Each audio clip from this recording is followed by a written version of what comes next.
Embarking on a South Pacific adventure? Here's how to soak in the sun and sea without sinking your budget. First up, accommodations. Skip the pricey resorts. Instead, dive into the local scene with hostels, guest houses, and homestays. Islands like Samoa and Vanuatu are your go-to for a wallet-friendly stay, with costs dropping up to 30% off peak. And when it comes to food, local markets are your best friend for authentic, affordable eats. A 14-day stay could range from $280 to $700 for lodging, so choose wisely and save big.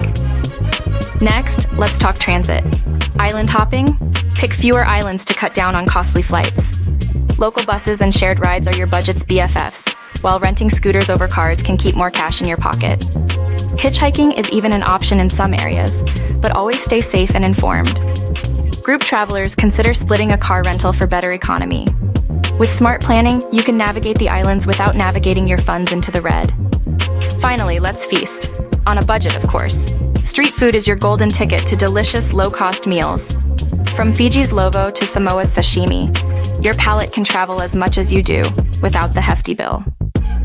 Self-catering? It's not just thrifty, it's an adventure in local living. And for a dash of culture, sprinkle your trip with food tours and cooking classes. They're investments in lifelong memories and skills, all while keeping your budget healthy and happy. Remember, the South Pacific is a treasure trove of experiences that don't have to cost a treasure.